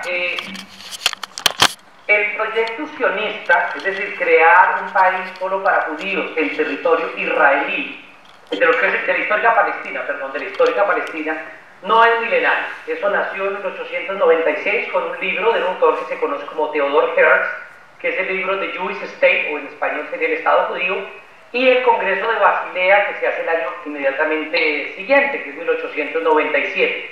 Allí se decide construir un Estado en el territorio de la histórica Palestina. Como ven, es mucho antes de la Segunda Guerra Mundial, mucho antes del Holocausto y mucho antes de la Primera Guerra Mundial. Por tanto, el argumento de que Israel fue construido para compensar a los judíos por la Segunda Guerra Mundial es una imprecisión histórica, parte de la manipulación que se da. ¿Cuál es el problema? El problema no es que los... A ver, yo lo planteo de otra manera.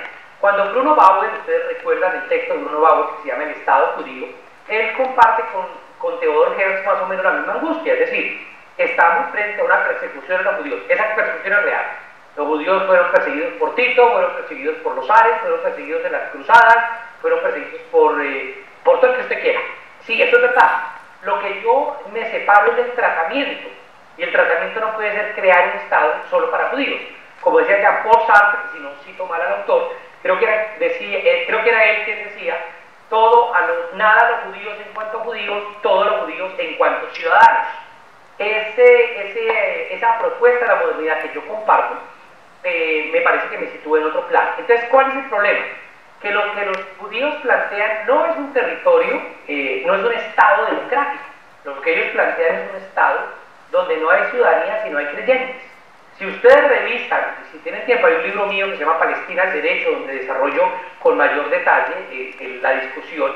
El Estado israelí está basado en su formación legal en un Estado que diferencia entre los judíos y el resto. Hay normas incluso de derecho penal que no se pueden aplicar a judíos, pero se aplican al resto. Entonces genera una discriminación. Por eso en 1974, se publicó una resolución de la Asamblea General donde se calificó al sionismo como forma de racismo. igual que otras prácticas racistas y discriminatorias. Fíjense ustedes que es la única resolución que ha tenido una vuelta atrás por la presión de los Estados Unidos. Entonces, yo nunca he sido partidario del antijudaísmo, para nada. No creo que me interesa para nada absolutamente negar el holocausto, nunca lo he hecho, ni me interesa echar a Israel al mar, como normalmente buscan acusarnos a quienes defendemos a Palestina. Yo lo que planteo es la construcción de modelos laicos de Estado. ¿Cuál es el problema del Estado judío? Que el Estado judío tiene dos opciones: o un Estado para los dos pueblos, o dos Estados. Si acepta los dos Estados, pierde el territorio de Cisjordania y Gaza. Y si acepta un único Estado y garantiza la democracia, pierde las elecciones, porque la mayoría sería Palestina. Por lo que ha optado es por un régimen de apartheid, de discriminación en dos territorios, que usted mencionaba uno de ellos. Ahora, segundo, el territorio palestino es Cisjordania, o en inglés West Bank, y la Franja de Gaza. Yo no creo que haya Palestina y Gaza, como nos han hecho creer de que hay dos Palestinas. No, Palestina es una sola. Y segundo, tú no lo has dicho, no quiero ser grosero ni suponer ignorancia de tu parte, así que discúlpame, pero aprovecho la pregunta para explicarlo. En Gaza no es que haya solo de Hamas y en Cisjordania solo de Al-Fatah, están mezclados. Por ejemplo, yo coordiné un proyecto en West Bank, en Cisjordania, en 11 municipios, de los cuales 6 estaban controlados por Hamas. Y también estuve en Gaza, donde estuve en reuniones con Al-Fatah, con la gente de la OLP, de Yasir Arafat. Es decir, hay que verlo mezclado. ¿En qué estamos? Estamos en que Al-Fatah, la OLP, en el año 88 le hicieron una serie de propuestas para sentarse a negociar, entre otras declarar un Estado laico, entre otras reconocer a Israel, y entre otras plantear una forma de gobierno. Israel hizo todo eso, Palestina hizo todo eso, pero Israel no movió un dedo a favor de la paz. Entonces ahora se le pide a Hamas, o uno de los argumentos que se usan para negar, es que Hamas no podemos negociar con Palestina porque no tiene una voz única. Cuando tenía una voz única, que era Arafat, decían que no se podía negociar porque era Arafat. Entonces eso es tan tonto como si se dice, Holanda no puede comercializar productos con Colombia porque hay una zona en manos de Belén. De ese nivel de tontería es lo que yo estoy planteando. Es decir, se ha inflado en los medios occidentales la idea de que Hamas está controlando todo Gaza y de que hay una pelea. Actualmente hay un pacto, no de cogobierno, pero sí de aceptación por parte de Hamas del gobierno de la OLP y la autoridad que representa al pueblo palestino ante la Asamblea General de la ONU como Estado observador, pero al fin y al cabo Estado, es la OLP. O sea, eso no ha cambiado. La Autoridad Nacional Palestina hace esas veces y hay canales de comunicación. Ha habido tensiones, sí, entre Hamas y entre Al-Fatah, pero eso no significa que hayan ni dos pueblos palestinos ni dos territorios desconectados.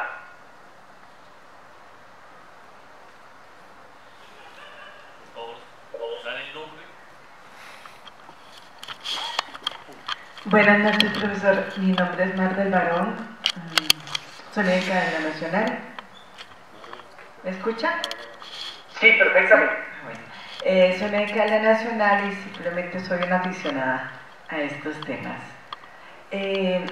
Escuchándolo en su presentación se me ocurrió tratar de establecer como un parangón entre los conflictos que ustedes nos estaban explicando, que por fin entendí algo de un tema que siempre me asustaba, simplemente me asustaba por su complejidad, pero me permitió entender que hay muchos elementos, no solo en el conflicto obviamente local colombiano, sino en un tema que a mí me ha parecido siempre muy interesante, y es el feminismo, en el sentido en que se ha querido reducir no tanto en el plan de los buenos o malos o izquierda o derecha, sino de hombre contra mujeres.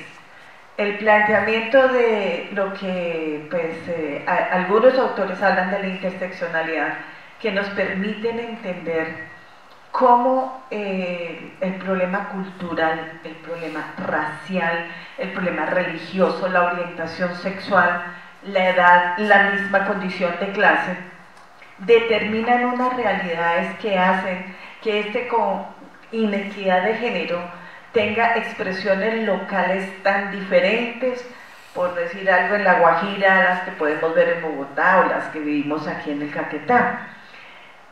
Me preocupa sobremanera porque en mi ignorancia, como digo, no es mi tema en el cual yo me formé, que se crea que el manejo que se le ha dado al famoso enfoque de género en los acuerdos de Colombia realmente tienda a disminuir o impactar el origen del problema. Creo que son solo paños de agua tibia, lo mismo que se hizo prácticamente con comunidades étnicas. Creo que no va a servir de nada. Estoy muy desilusionada con este tema. Me gustaría escuchar su opinión. Pero el tema de género es un tema que yo no manejo a profundidad y pido de antemano mis disculpas a las mujeres, especialmente a las mujeres feministas formadas, para que tengan la conmiseración de que mis palabras no sean juzgadas de una manera drástica.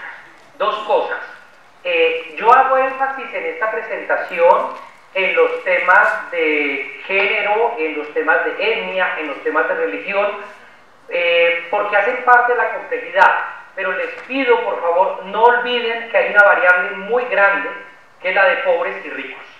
Es decir, la idea de lucha de clases también existe, con lo cual te estoy complejizando la respuesta, no he respondido nada, pero lo estoy complejizando. Ahora, con relación a eso, ¿cuál es? Así como para poder entender el Oriente Medio, no podemos descuidar la agenda de la lucha de clases.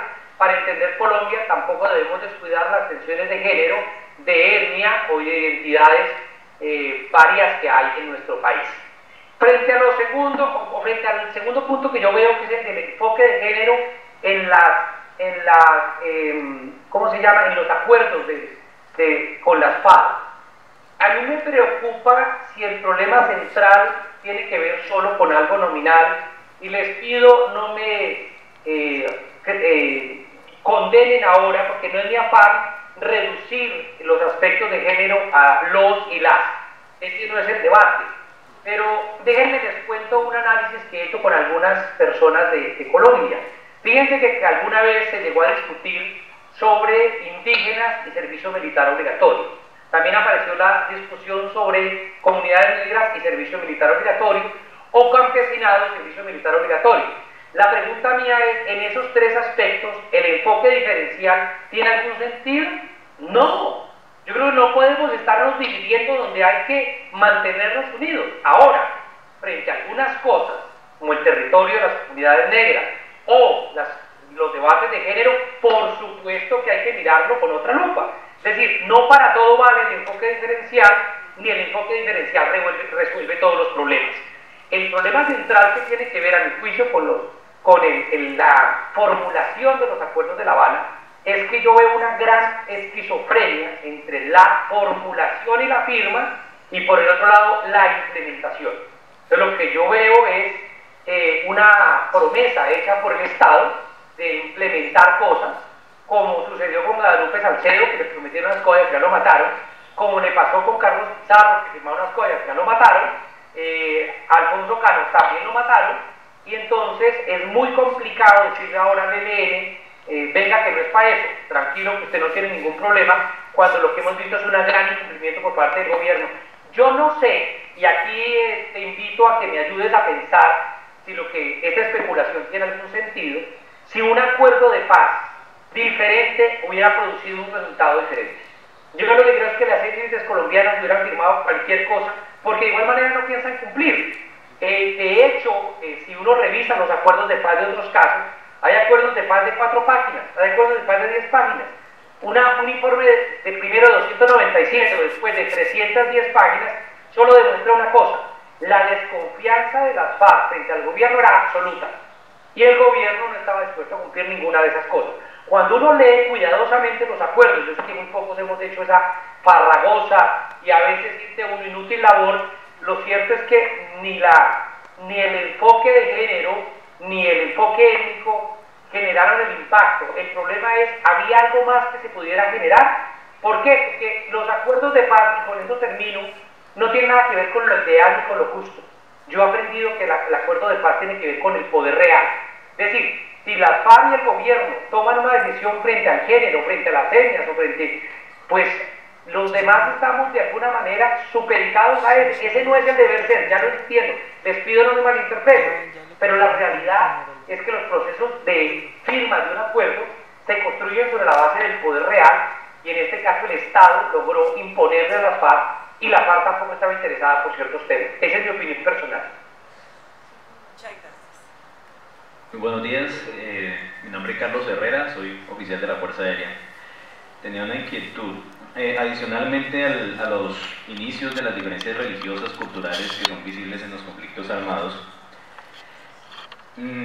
ya que ha analizado bastante los conflictos internacionales, no sé si de pronto sabe o tiene conocimiento sobre lo que serían, digamos, los intereses que muchas veces no se muestran, por ejemplo, con empresas multinacionales, organizaciones y grandes potencias que se benefician de los conflictos, como lo es la industria armamentista, como lo puede ser el dominio de recursos naturales o canalizar fondos de recursos internacionales, tener dominio de áreas estratégicas, por el estilo. Por ejemplo, ya que mencionaba el caso de Hossein, las bombas nucleares y químicas que decía Estados Unidos en el momento que habían, pues que nunca fueron encontrados, y fue una de las bases por el cual fue atacado brutalmente. Y obviamente había un beneficio de organizaciones, empresas, de las cuales el presidente Bush en su momento se benefició, se lucró bastante con proyectos que estaban incluso antes de iniciar ese conflicto. Los grupos como ISIS, Hamas, que tienen grandes recursos, que son apoyados de otras partes, bueno, adicionalmente al conflicto religioso, cultural, étnico, ¿qué intereses tendrían de pronto esos otros grupos que están apoyando este tipo de grupos como ISIS y Hamas? Y ahora, encauzándolo aquí a Colombia, ¿cree que hay algún tipo también de circunstancias que de pronto no vemos o no tenemos la claridad, de intereses que sean externos a lo que podría ser las diferencias sociales o algunas diferencias que de pronto haya aquí en Colombia, y que de pronto también seamos víctimas o tengamos alguna influencia de otros intereses macros o mayores a los que nosotros normalmente vemos? Gracias. Gracias, Carlos. Mira, yo creo que tu pregunta ya da lugar a una tercera invitación a la Amazonía. Yo sigo coleccionando invitaciones, así que te agradezco. Mira, sin duda, yo creo que ahí hay un problema. Mirar solo la agenda interna de un país, como a veces pecamos los colombianos y las colombianas, que nos miramos el ombligo y nos parece que todo es un problema interno y a partir de ahí queremos resolver todo sin mirar las variables regionales, es un error craso. Pero pensar que todo se resuelve solo por la agenda internacional, como algunos pretenden explicar Siria, pues es el otro extremo. Doy algunos ejemplos breves porque de verdad, y con todo, ya hablando muy en serio, daría lugar para una larga conferencia. Mire usted, Sudán es un país que se inventaron en África y era el país más grande de África hasta hace muy poco. En el año 1982 había unas tensiones entre un sur marginado y un centralismo absoluto. ¿Sí? Piensa en Bogotá y Caquetá, eso es una coincidencia, ¿no? Nada similar. Y allí se arman unas guerrillas en el sur de Sudán que mantienen la guerra hasta el 99. En el año 99 se reconoce una gran producción de petróleo en el sur de Sudán, pero la refinería y el oleoducto están en el norte, en la parte de Jartum, la capital de Sudán, y al norte.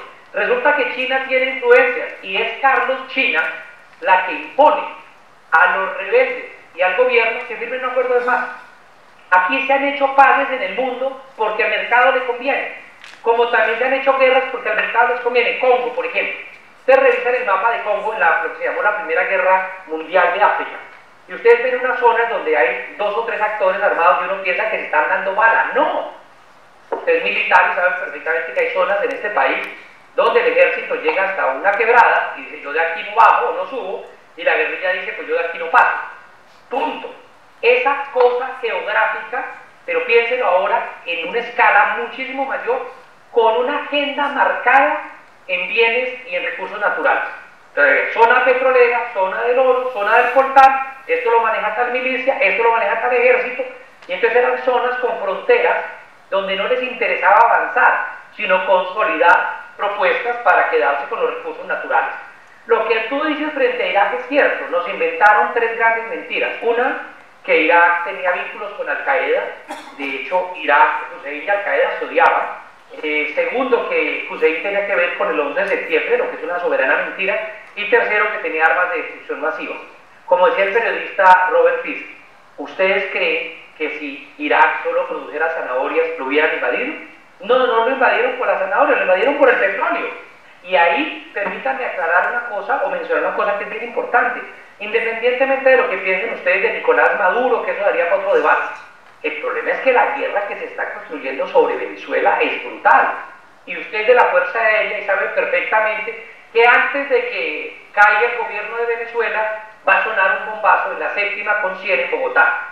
Y ahí sí dejamos de decir pendejadas, porque los que hemos conocido la guerra, y en Caquetá creo que todo el mundo la ha conocido, saben que un bombardeo, un ametrallamiento, un explosivo no es un chiste. Entonces en Bogotá se viven algunos que no conocen la guerra llamando a la invasión de Venezuela cuando no hemos sido capaces de resolver nuestro país, porque lo importante no es el problema de derecho, sino que no nos volvimos Venezuela. Entonces en eso nos entrancamos, pero el problema grave que les quiero plantear es ¿por qué atacar Venezuela o Irak? Pues por el petróleo fundamentalmente. Piensen una cosa, creo que ya me están haciendo señas de que debo terminar, ¿no? Piensen en una... Exacto. No, pero la transmisión por radio debe terminarse, pero continuamos aquí en el auditorio con otra intervención, por favor. Bueno, pues dos cosas. Recordemos una cosa, Carlos, los miembros permanentes del Consejo de Seguridad son 5, Francia, Reino Unido, Inglaterra, Reino Unido, perdón, Rusia, China y Estados Unidos. Bueno, casi el 90% del mercado de armas del mundo proviene de esos 5 países. Es decir, la institución creada para guardar por la paz y la seguridad internacional son los productores de armas en el mundo. Claro que hay un mercado. Claro que cuando empieza la guerra en Colombia hay un mercado. ¿Por qué no se quiere plantear de manera seria el debate sobre la democratización de las Fuerzas Armadas en Colombia? ¿Por qué no se quiere reformar la doctrina de las fuerzas militares? Pues porque hay un mercado, no es que a ellos les preocupe si hay o no los derechos humanos, no es lo que importa. Lo que importa es, ¿puedo yo vender tornillos? ¿Puedo venderles gasolina? Eso es lo que importa. A mí me preocupa mucho, claro, también les conviene el narcotráfico. Fíjense ustedes que según profesores como Ricardo Vargas, que sabe mucho de narcotráfico, entre el 2 y el 4% del narcotráfico queda en Colombia, del dinero. Es decir, entre el 96 y el 98% de las ganancias del narcotráfico quedan en la banca internacional. ¿Ustedes creen que a la banca internacional y a las élites internacionales les conviene la paz en Colombia? Pues la paz en Colombia significaría, si se hace bien, el fin de los cultivos ilícitos. Y eso sería la pérdida de una entrada. Es decir, no nos digamos tonterías. Aquí hay unas cosas que hay que mirar con mucho cuidado sobre quienes alimentan la guerra para nosotros. Una precisión con el caso de Hamas. Hamas es una organización que significaba movimiento de resistencia islámica. Que sean o no musulmanes tiene que ver con la autodeterminación, pero quiero precisar una cosa. En el tercer convenio de Ginebra del derecho internacional humanitario aparece el derecho a la resistencia. Es decir, si a nosotros nos invade o nos ocupa Venezuela o Ecuador o Chocó, yo como civil tengo derecho a tomar las armas y usar la violencia, ojo lo que estoy diciendo, para defenderme frente a una ocupación militar sin que eso constituya un delito. Por tanto, en términos estrictamente jurídicos, y no me voy a salir del derecho, las acciones militares de resistencia que hace Hamas son legales, siempre y cuando las haga contra militares israelíes, no contra civiles israelíes. Mientras que todas las acciones militares de Israel contra el territorio palestino son ilegales, una precisión jurídica que no es baladí. Pero creo, Carlos, que el debate central es si hay agendas económicas que hay que estudiar y que no alcanzamos a revisar en este corto tiempo. Profesor Víctor, buenas noches. Soy Juan León de la Oficina de Paz de la Universidad de la Amazonía. Dos comentarios, un comentario y una pregunta. El comentario es o más que un comentario, es una felicitación, profesor, por su excelente conferencia. Creo que aquí hemos aprendido todo, yo particularmente, que me siento más o menos bien informado, pero he aprendido muchísimo esta noche sobre el conflicto del Medio Oriente. Quería señalar un asunto particular, y es que usted menciona cómo el conflicto no es monocausal, por supuesto, y es supremamente complejo, y por eso es tan difícil de entender. Pero una de las cosas que dice al final es, mire, el conflicto, entre otras cosas, se puede resumir porque es una ocupación militar. Y sí, así lo entendemos un poco más fácil. Pero con todo el dramatismo que esto tiene. Mire, hace pocos meses tal vez leí un libro que me pareció súper interesante, un libro corto. Se llama Conversaciones sobre Palestina, creo que es así. Noam Chomsky, Ilan Pappé, me perdona la pronunciación, tal vez me corrige, y otro es judío, creo, israelí por lo menos, y otro especialista que se me escapa el nombre. Y allí se muestran las condiciones tan dramáticas que viven los palestinos, no tanto en Cisjordania, por supuesto que sí, sino sobre todo en la Franja de Gaza. La llaman la cárcel a cielo abierto más grande del mundo. Y eso aquí lo estamos acostumbrados a leer y a ver en los noticieros, a la de prensa occidental. Para nosotros los palestinos son los terroristas, los malos del paseo, etcétera. Los israelíes solamente se defienden, y bueno, esa es la versión que tenemos aquí. Entonces quería hacer un comentario sobre eso, y me parece que es muy afortunada su expresión de que esto sencillamente el conflicto tiene origen en una ocupación militar. Pero la pregunta es una cosa que pues de pronto ha pasado desapercibida para muchas personas, y es la reciente declaración que hizo el Parlamento israelí, tal vez, del Estado israelí como un Estado nacional judío. O sea, ¿cómo es el asunto? Antes técnicamente no era así. Tal vez usted se refirió a eso hace poco en una de las respuestas anteriores, pero esto tiene muchas implicaciones para el funcionamiento mismo del Estado y las relaciones con los palestinos, y sobre todo la vida de los palestinos y de los árabes en general dentro del Estado israelí. Esa es un poco la pregunta, digamos, técnica, política, podríamos decir, que le estoy formulando. Gracias, profesor. Gracias a las dos personas que han dicho que han aprendido algo. Mi idea real era confundirlos más que enseñar, pero bueno, me alegra que algo haya quedado claro.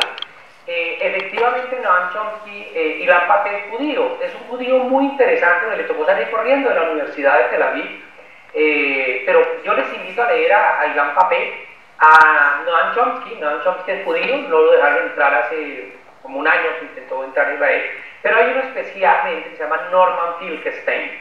Norman Finkelstein escribió un libro que se llama La industria del holocausto, donde él critica toda la fabricación, la narrativa, la mediática sobre el holocausto, que genera impunidad, que uno no le puede decir nada a los judíos porque entonces uno quiere resucitar a Hitler, más o menos. Entonces, en un foro, recuerdo que le dijeron a Norman Finkelstein que él negaba el holocausto. Y pues, yo, ¿cómo lo voy a negar si mi mamá y mi papá estuvieron en campos nazis? Toda mi familia por parte de papá y de mamá fue exterminada en los campos nazis, yo no la niego. Yo precisamente, porque recuerdo lo que me enseñó mi papá y mi mamá, creo que el sentido de justicia debe trascender la condición de judío, y por eso yo ahora estoy a favor de los palestinos. No es una causa religiosa en la medida, por ejemplo, en que el 15%, este dato no lo di, es relevante, de los palestinos son cristianos. Es decir, hay cristianos musulmanes, hay palestinos cristianos, hay palestinos musulmanes, hay palestinos ateos, y no cambia el nivel de ocupación, ni de maltrato, ni de violación a los derechos humanos por parte de Israel. Ahora, ¿cuál es el problema en la declaración de un Estado judío?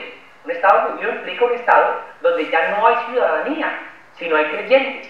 Yo me relaciono como Estado en cuanto a creyentes. Voy a dar otro ejemplo de Estado judío que de pronto a alguien le molesta, y es que de un Estado judío, no, perdón, de un Estado religioso, es Sudán. Una de las personas me preguntaba, no recuerdo el nombre, pido disculpas, sobre los debates de género. En Sudán hay una normatividad por medio de la cual, si una mujer es violada, echan mano del Corán, eso no lo dice el Corán, pero ellos refuerzan el Corán, y entonces terminan diciendo que para que una mujer violada pueda ir a las autoridades necesita colocar 4 testigos que sean varones y que no sean familiares, y si no, no puede colocar la denuncia por violación, sino que sería procesada por adulterio. Eso es fruto de una concepción religiosa del Estado. Pero hay otro, el Vaticano. Si ustedes leen la Constitución Política del Vaticano, en el artículo 2, dice que el poder ejecutivo, legislativo y judicial recae en una sola persona, el Papa. Lo que pasa es que el Vaticano pues, tiene puesto en la OEA y queda en la mitad de Europa, pero eso no es un Estado democrático. Los que creemos en la democracia, creemos en los Estados laicos y en la formación de ciudadanía. ¿Cuál es el problema? Que cuando esa ciudadanía no se da, la gente se refugia en lo que tiene. Déjenme echar mano por un momento de Marx. Marx dice, la religión es el opio del pueblo. Ese es el pedacito que hemos leído todos. Pero se nos olvida que hay un pedacito inmediatamente que sigue, donde Marx dice, la religión también es el espíritu en una época carente de espíritu. Ojo con esa frase. ¿Qué quiere decir Marx con eso? Pues quiere decir que la religión llena unos vacíos. Hay que leer al Marx joven, al Marx filosófico, al Marx no solamente al que la Unión Soviética nos autorizó. Acuérdense que el texto del Marx joven, los manuscritos del 44, fueron prohibidos en la Unión Soviética. Pero ¿dónde voy con todo esto? A decir que cuando hay una promesa de democracia y de ciudadanía y no aparece, el ser humano se refugia en ese espíritu de las sociedades carentes de espíritu, como lo es la religión. Por eso fracasó estrepitosamente la construcción del Estado en Somalia, porque hicieron un relleno de modernidad y la gente terminó refugiándose en las tribus, en las familias y en los clanes. Por eso fracasó el modelo de construcción en Afganistán, porque allí sucede lo mismo. Es decir, si vamos a hacer ciudadanía, hagámoslo en serio, pero si no hay una oferta de ciudadanía real para los guayú, no le digamos a los guayú, disuélvanse y conviértanse ante todo en ciudadanos, que al final ni les dejamos ser guayú, ni les garantizamos nada de ciudadanía.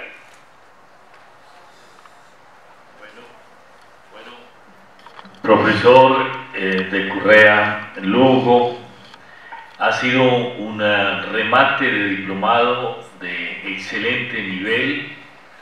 Quiero aprovechar para agradecerle a todos los 13, en realidad 15 profesores que expusieron este semestre en nuestro diplomado. Te interrumpo, te voy a interrumpir para hacer un corte a comerciales. Yo no sé si se alcanza a ver bien. Dice victordecurrealugo.com. Es mi nombre completo, victordecurrealugo.com. Ahí está mi web. Aquí pueden leer artículos. Hay secciones de Siria, Oriente Medio, Palestina, Colombia, PARE, África, bla, bla, bla, bla, bla. Entonces, que está hecha la propaganda. Buenas tardes. Muy bien. Decía que todos los profesores que asistieron a nuestro diplomado, les estamos solicitando que nos permitan desgravar su exposición. Se la reenviamos escrita para ver si la quieren editar y podamos publicar unas memorias de estos diplomados en el semestre entrante. Aprovecho entonces de una vez para pedirle al profesor de Correa Lugo su autorización. Por supuesto. Hemos hecho pues un ejercicio académico por la paz, por la reconciliación. Están participando 15 militares y policías de este diplomado, 12 excombatientes de FARC, y están participando varias personas fuera de Colombia, en Estados Unidos, en Brasil y en España. Por lo menos tenemos confirmación de su asistencia. Como todos saben, las ponencias grabadas por video están disponibles en la página web www.amazoniaypaz.com, y hacemos también nuestra publicidad. El semestre entrante esperamos volver a contar con esta calidad de docentes, de académicos, y con la asistencia de ustedes. Y tenemos algunos alumnos empedernidos, Víctor. Tenemos 2 de los que intervinieron. No se pierden sesión del diplomado. Desde hace 3 semestres que están asistiendo de forma permanente, además de los coordinadores aquí, el profesor Juan Antonio León, que coordina, es miembro de la Oficina de Paz y también del programa de Ciencias Sociales. Y quiero aprovechar para agradecerle a los colegas de la Oficina de Paz que hacen la parte técnica y de apoyo de este diplomado. Paula Cotasio, Camilo Pinilla, Víctor Tique, pero también los colegas de aquí del auditorio, que siempre los molestamos con su apoyo, los colegas de DTI, que hacen la asistencia cuando son presentaciones de carácter virtual por internet, a los funcionarios de la universidad que nos apoyan en la parte también logística, cuando hay los pasajes y demás, pero sobre todo a los estudiantes. Vamos a entrar ahora en un periodo de 8 días, donde vamos a recoger las memorias que cada estudiante nos ha enviado. Tienen que hacer una reseña, entiendo que es una reseña de media página sobre cada uno de las exposiciones que se han hecho, y nos envían un ensayo de máximo 8 páginas o mínimo 5 páginas, un ensayo sobre algún tema de paz, ojalá utilizando como bibliografía y como fuente las conferencias y la bibliografía que se ha aportado. Insistimos en publicar las memorias del diplomado y reiterarle a todos los docentes nuestro agradecimiento, porque ellos han hecho estas exposiciones de forma gratuita y por eso podemos mantener este diplomado que es prácticamente gratuito para todos los asistentes. Mil gracias y buenas noches, Víctor, si quieres, o ya está fuera del aire. Buenas noches, muchísimas gracias por la oportunidad. Saludo que haya miembros de la fuerza pública. Creo que la única manera de construir país es encontrándonos todos y todas y dando el debate así, descarnado, de frente, certero, pero sobre todo responsable y académico. Muchas gracias.